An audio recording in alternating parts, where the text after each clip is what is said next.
सबको जय भी नमो बुद्धाय।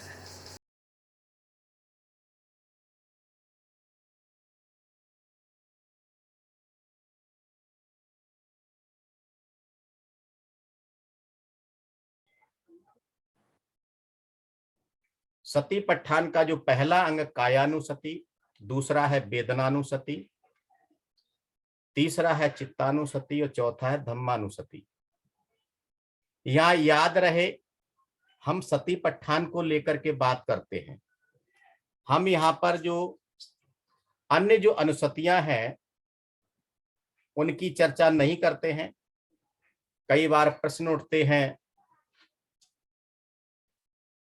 कि इसके आगे क्या है। इसके आगे जो भी है हमारे धम्म शिविरों में है। आप आगे बढ़िए, ये आपको सारी अनुसतियां जो है आपको समझने को, सुनने को और भावना करने को मिलेंगी एक सिस्टम के तहत। ये 10 जो अनुसतियां हैं, बुद्धानुसति जिसका अभ्यास धम्मचारी प्रज्ञारश्मि जी कराते हैं, धम्मानुसति, संघानुसति, शीलानुसति, त्यागानुसति जिसको चागानुसति कहते हैं, देवतानुसति, मरणानुसति, काया गतानुसति जिसका अभ्यास विशेषकर मैं नहीं कराता हूं, आनापान सति, उपसमानुसति। ये 10 अनुसतियां हैं, स्मृतियां हैं। यहां पर हम केवल और केवल जो सती पट्ठान का जो पहला अंग है उसको ही हम कराते हैं। और इस सती पट्ठान की शुरुआत स्वयं तथागत सम्यक संबुद्ध ने भिक्षुओं को इसके बारे में देशना भी दी और भावना भी कराई। ये दिल्ली में ही जगह है, अभी तक मैं पहुंचा नहीं हूं, लेकिन कुछ मित्र हमारे वहां गए हैं। ये जो लोटस टेम्पल है दिल्ली में, बहुत ही फेमस है। लोटस टेम्पल के पीछे खंडहर बना हुआ है, जहां कोई रख रखाव गवर्नमेंट की तरफ से अच्छा न होने के कारण वो खंडहर बन गया है, लेकिन वो जगह है, वहां बहुत सारे अवशेष हैं, तो वहां जाकर के आप देख सकते हैं। वहां पर भगवान बुद्ध भिक्षुओं को उपदेश देते हैं। अब हम सभी भिक्षु तो नहीं है, सभी गृहस्थ हैं, लेकिन जो उनको बताया वो हम पर भी लागू होता है। भगवान बुद्ध वहां भिक्षुओं को संबोधित करके कहते हैं, चक्षुणा समरो साधु, साधु सोतेन समरो। चक्षुणा समरो साधु, साधु सोतेन समरो। जिह्वाय समरो साधु, साधु घाड़ेन समरो। समरो का मतलब इसका समर करना है, इस पर कार्य करना है। और साधु का मतलब उत्तम है, अच्छा है। वो कहते हैं कि हे भिक्षु, इस आंख का संयम करो। 85% हमारा नुकसान इन आंखों से ही होता है। सोतेन समरो, हमें कान का समर करना अच्छा है। जिह्वाय समरो, जिह्वा का, जीभ का समर करना अच्छा है। घाड़ेन समरो, जो हमारी घ्राण है, नासिका है, इसका समर करना बहुत अच्छा है। इसके बारे में मैंने कई बार उदाहरण भी दिए हैं। इनका संयम करना, जो हमारी 5 इंद्रिय हैं, इनका समर करना वाकई बहुत अच्छा है। आगे भगवान बुद्ध कहते हैं, कायेन समरो साधु। ये कायानुपसना इसी में आती है। कायेन समरो साधु, साधु वाचाय समरो। मनसा समरो साधु, साधु सबुत्थ समरो। सबुत्थ समतो भिक्षु सब दुखा पमुच्यति। अर्थात इस काया का समर करना अच्छा है। काया को देखना है, इसके अंदर क्या क्या है। और सही में धम्मचारी, आदरणीय धम्मचारी नागरत्न जी आपको इस काया के अंदर काफी गहराई तक ले गए हैं। मैं इतनी गहराई में नहीं जाता और नहीं जाऊंगा, मेरी एक लिमिटेशन है। क्योंकि जब काया गतानुसति, जब गहराई में जाते हैं, एक बार प्रश्न किया था डॉक्टर पुणे से जो है हमारे दही वाले डॉक्टर साहब सुनील कुमार दही वाले, उस पर प्रश्न किया था। तो मैंने कहा इसको आगे देखिए, आगे आगे सब कुछ मिलेगा। और वो आदरणीय धर्मचारी नागरत्न जी इसके बारे में बताया है। तो काया को अंदर से बाहर अच्छी तरीके से देखना, क्या क्या है देखना है, और देखते देखते ही प्रज्ञा का विकास हो सकता है। कायेन समरो साधु, साधु बाचाए समरो। 3 भावना होती हैं, काया भावित, बाचाए भावित और चित्त भावित। इन तीनों की भावना करनी चाहिए। सबत समतो भिक्खु, अगर इनका समर सभी का कर लिया, सब दुखा पमुच्यति, तो सारे दुख दूर हो जाएंगे। आगे भगवान बुद्ध भिक्षुओं को कहते हैं कि हाथ संयतो, पाद संयतो, वाचाय संयतो, संयत उत्तमो। यानी कि हमारे हाथों का संयम करना अच्छा है, पैरों का संयम करना अच्छा है, वाचा का संयम करना है, और आगे से वाचाय संयतो संयत उत्तमो। अब वो भी क्या कह रहे हैं, उत्तम तरीके से संयत करना बहुत अच्छा है। हम संयत तो करना सीख लिए हैं, लेकिन उत्तम तरीके से संयम करना हमें और सीखना है।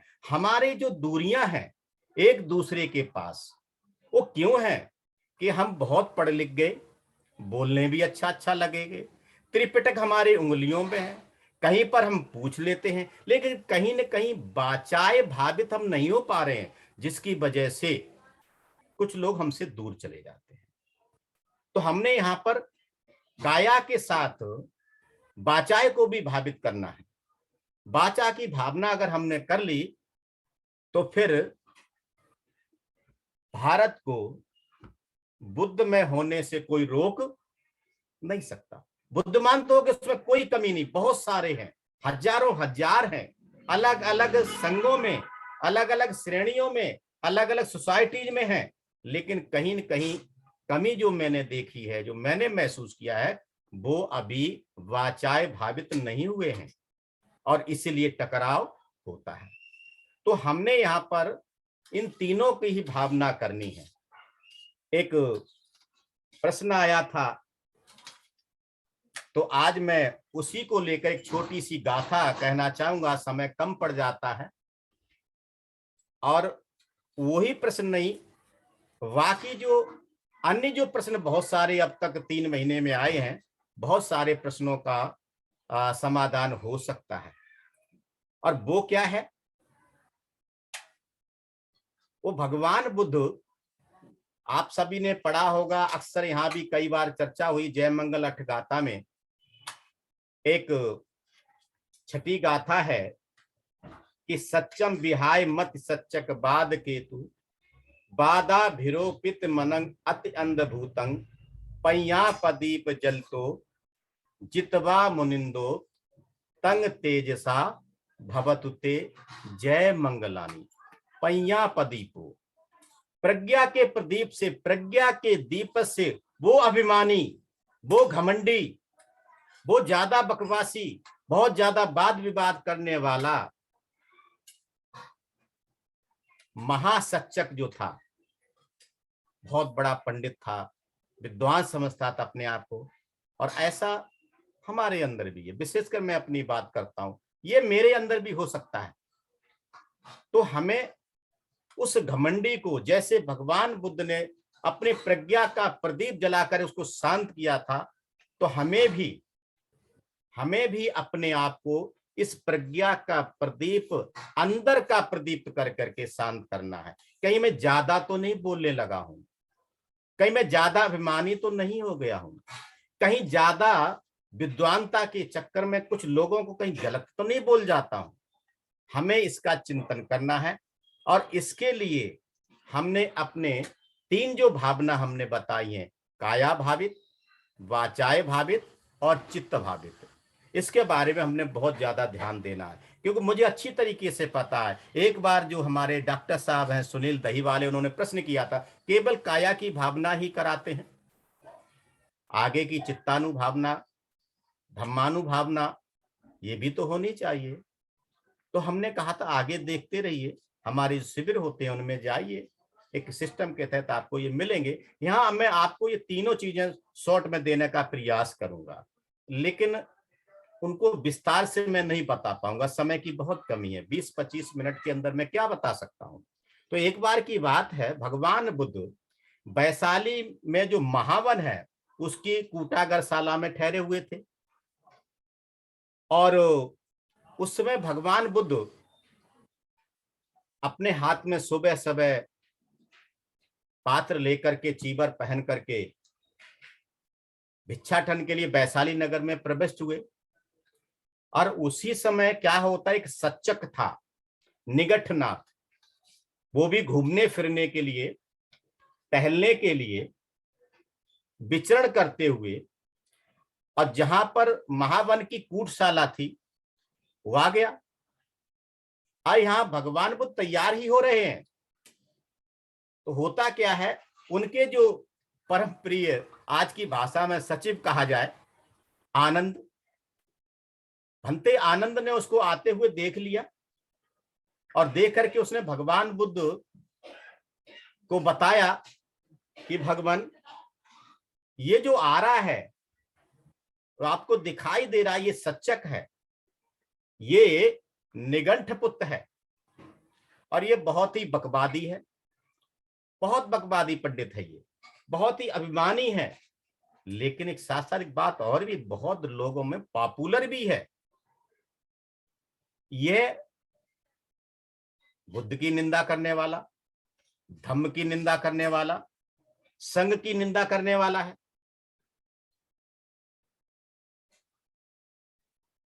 भगवान, अच्छा हो अगर आप थोड़ी देर और ठहर जाएं, ऐसे महाअभिमानी को आप ही शांत कर सकते हैं। तो भगवान बुद्ध ने कहा ठीक है, आने दो। वो बैठ गए। तब सच्चक जो निगंठ पुत्र है वहां आया, नमस्कार किया, हालचाल पूछे, एक और बैठ गया, और बैठने के बाद में वो शुरू हो गया। कभी कभी ये प्रश्न यहां भी आ जाता है। तो वो कोई ढंग से नहीं बोला, उनको बोला भो गौतम। अक्सर उनको कुछ लोग ऐसे ही बोलते थे कि भो गौतम। कोई कोई श्रमण ब्राह्मण कायिक भावना में तत्पर रहते हैं, यानी काया की भावना करते हैं, चित्त की भावना नहीं करते हैं। चित्त की भावना में उनका मन नहीं लगता, चित्त की भावना के लिए वो तैयार नहीं होते हैं, और वे शारीरिक जो दुखदाई वेदना है, जो दुखद वेदना, उसको पाते हैं। भो गौतम पहले शारीरिक दुख वेदना में पड़े हुए हैं, वो उरु स्तंभ हो जाते हैं, यानी उनके कमर से नीचे की जंगाएं हैं वो कठोर हो जाती हैं, उनको तकलीफ होती है, दुखद वेदना होती है, उनका हृदय भी विदीर्ण हो जाता है। और अगर ये सब है तो उसके साथ साथ कई बार मुख से गर्म खून भी निकल आएगा, उन्माद विक्षेप भी होगा। भो गौतम, उसका ये चित्त जो काय है तो ऐसा ही तो है, ये काया के बस में ही तो है।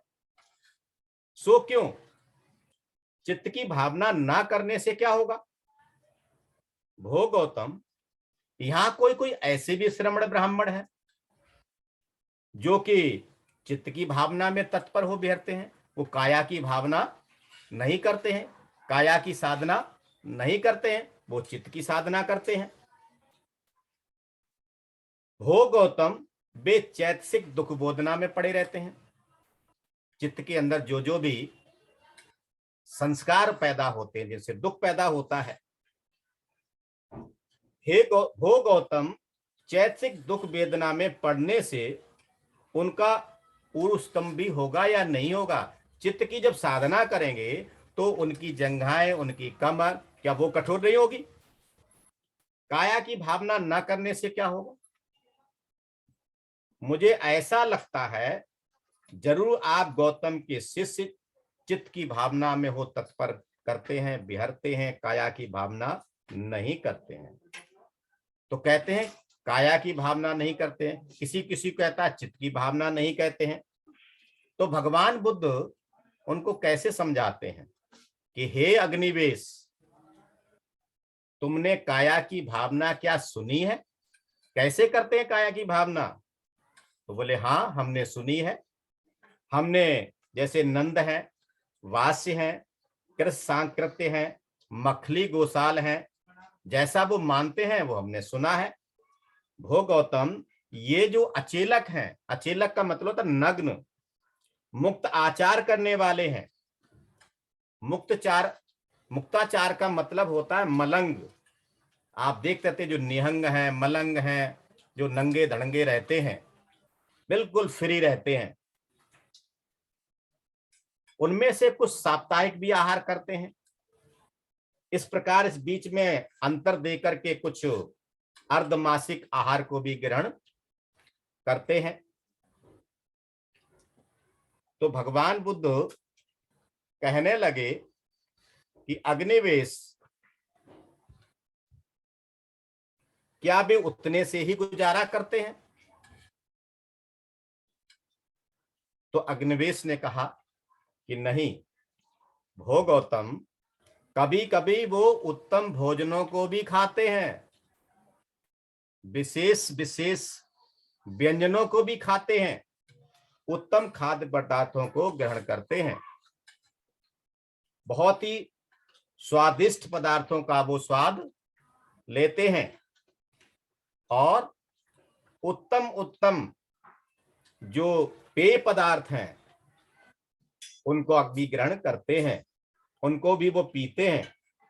इस शरीर को वो बढ़ाते हैं, इस शरीर की चर्बी को बढ़ाते हैं, इस शरीर का पोषण करते हैं। आप सभी ने कहानी सुनी होगी, अंधेर नगरी, चौपट राजा, टकासेर भाजी, टकासेर खाजा। इसको आप अच्छी तरीके से आप उसको देख सकते हैं। मैंने भी एक बार ये बताई थी कि कुछ लोग हमेशा काया की भावना कैसे करते हैं, जो बता रहा है कि वो अपने शरीर की चर्बी को बढ़ाते हैं, वजन को बढ़ाते हैं, उत्तम उत्तम पानों को करते हैं। इस प्रकार शरीर का संचय प्रचय होता है। तो भगवान बुद्ध कहते हैं कि हे अग्निवेश, चित्त भावना तुमने कैसी सुनी है? कैसे करते चित्त भावना? तो भगवान बुद्ध के चित्त के भावना के विषय में पूछने पर निगट्टनाथ निगट्टपुत्र कुछ नहीं बोला। तब भगवान बुद्ध ने जो सच्चक है निगट्टपुत्र से कहा, अग्निवेश, तुमने ये पहले काया भावना सुनी है, वह भी आर्य विनय में धार्मिक काय भावना नहीं है, ये आध्यात्मिक कायिक भावना नहीं है, ये कायानुसति नहीं है। अग्निवेश, तुमने काय भावना को ही नहीं जाना है, चित्त भावना तो क्या जानेगा? अग्निवेश, जैसे काया से अभावित, चित्त से अभावित एवं काया से भावित चित्त से भावित होता है, उसे सुन, अच्छी तरह से मन में कर। मैं कहता हूं ये काया की भावना कैसी होती है, चित्त की भावना कैसी होती है। तो उसने कहा अच्छा, कहकर उसने भगवान बुद्ध को उत्तर दिया। फिर बोला वो ही, अच्छा भो। तो भगवान ने क्या कहा कि अग्निवेश, जैसे पुरुष कैसे कैसे पुरुष काया से अभावित होकर और चित्त से अभावित होता है, यहां अग्निवेश अज्ञ अनाड़ी जन को जब सुख वेदना, अनाड़ी व्यक्ति को जब सुख वेदना होती है तो वह सुख वेदना में लिप्त हो जाता है, सुख में रागी हो जाता है, सुख का जो राग है उसी को ही प्राप्त करने में लग जाता है। जैसे हम लोग ध्यान भावना करते हैं तो शरीर हल्का हो जाता है, उड़ने को तैयार हो जाता है प्लेन की तरह। तो उस समय ऐसा लगता है कि मेरा ध्यान बहुत अच्छा है, वो प्रीति में झूलने लग जाता है। इसका अनुभव मैंने भी लिया है। तो क्या है कि वो सुख की रागिता को प्राप्त करता है, और जब वो सुखद वेदना निरुद्ध हो जाती है, ये तो जरूरी है, सुख वेदना के बाद में दूसरी वेदना कौन सी आएगी? दुखद वेदना आती है।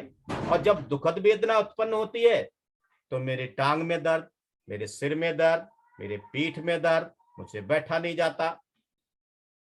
तो दुख वेदना में पढ़ करके वो शोक करता है, कलपता है, विलाप करता है, छाती पीटता है। थोड़ा सा भी दुख हुआ वो टूट जाता है। उसके लिए ये उत्पन्न हुई सुख वेदना काया के भावित न होने से चित्त को पकड़ कर ठहरती है, और चित्त की भावना ना करने से जो उत्पन्न सुख वेदना है, दोनों ओर से चित्त की भावना न करने से उत्पन्न हुई दुख वेदना चित्त को पकड़ करके ठहरती है। अग्निवेश वह पुरुष काया की भावना से रहित और चित्त की भावना से रहित होता है। अर्थात कहने का मतलब है जो रागी पुरुष, इसको रागी पुरुष कहेंगे, दुखद वेदना में दुख में लग्न हो जाता है, सुखद वेदना में सुख में लिप्त हो जाता है, तो वो जो है न तो काया भावना कर पाता है और न ही चित्त की भावना कर पाता है। वो काया रहित भावना होती है और चित्त रहित भावना होती है। कैसे अग्निवेश पुरुष काया और भक्ति चित्त होता है, यानी जो भावना है भावित चित्त होता है। भगवान बुद्ध यहां पर समझाते हैं कि अग्निवेश बुद्धिमान आर्य श्रावक को जब सुख वेदना होती है, किसको? आर्य श्रावक को, साधक को जब सुखद वेदना उत्पन्न होती है तो वह सुखद वेदना में या सुखद वेदना को पाकर के वो रागी नहीं होता है, उस सुख में उस वेदना में लिप्त नहीं होता है, सुख में रागित नहीं होता है।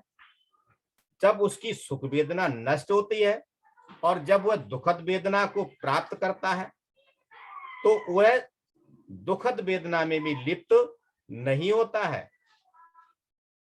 दुख वेदना में पढ़ करके वो न शोक करता है और न छाती पीटता है, न मूर्छा को प्राप्त होता है। अग्निवेश काया के भावित होने से उसकी यह उत्पन्न हुई सुख वेदना चित्त को पकड़ करके नहीं ठहरती है, और दुख वेदना भी चित्त को पकड़ करके नहीं ठहरती है।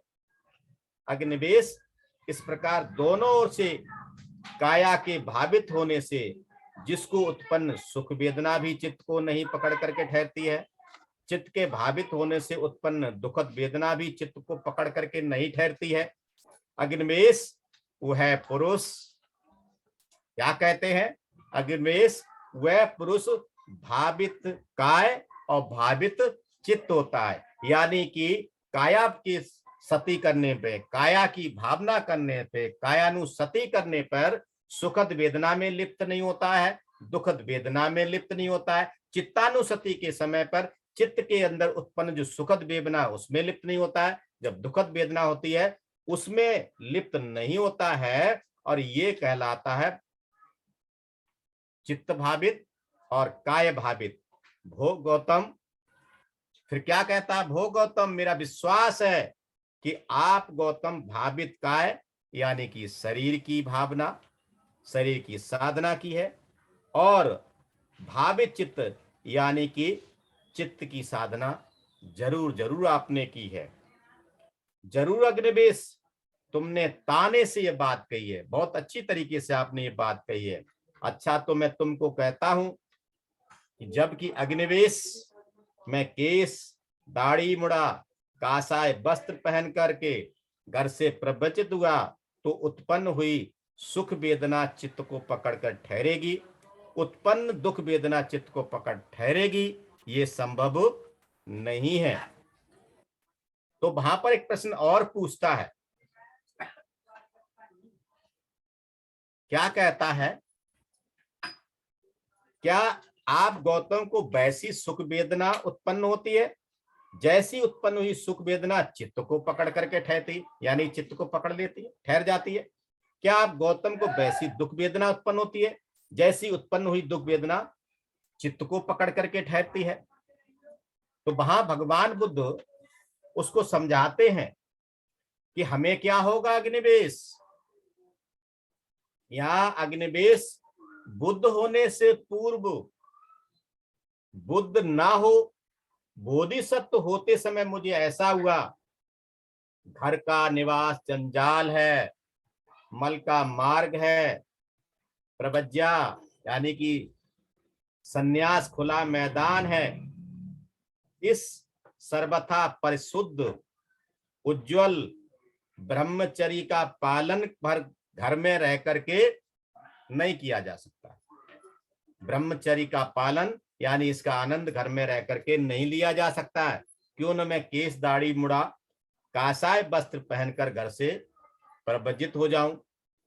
तो अग्निवेश दूसरे समय सो में अग्निवेश जो पहला धर्म था उसको अपर्याप्त मान उस धर्म से उदास हो चल दिया।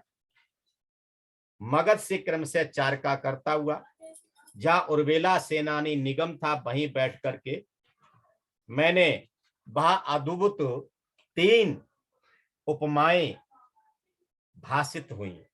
3 हमने क्या नाम वहां पर अनुभव प्राप्त किए। तो 3 अनुभव क्या है इसके बारे में मैं आगे बताने का प्रयास करूंगा, क्योंकि समय हमारे पास इतना नहीं है। अगर मैं पूरा लूंगा तो हमारा ध्यान के लिए समय कम पड़ जाएगा। आगे इसका जो अगला है बहुत ही सुंदर है। ये है महासचक सूत्र है, ये मैंने मध्यम निकाय से लिया है। तो आप इसके लिए अगली बार अगर आप जुड़ते हैं तो आपको ये सुनने को मिलेगा। अभी मैं यही रुकना चाहता हूं। बहुत ही गंभीर विषय है, लेकिन ध्यान रखना कायिक भावित, वाचाय भावित और मनसा भावित या चित्त भावित क्या है, इसके बारे में मैंने थोड़ा सा बताने का प्रयास किया है। आप सभी ने ध्यान से सुन लिया है। दिल्ली केंद्र विशेषकर ब्रह्मचारी प्रज्ञा सिंह ने मुझे मौका दिया, तो आप सभी का बहुत बहुत साधुवाद। मैं यहीं रुकता हूं। आप सभी अपनी मन की तैयारी कायानुसति के लिए कर लीजिए। आप सभी ने सुन लिया, बहुत बहुत साधुवाद। जय भीम, नमो बुद्धाय। मैं यहीं रुकता हूं।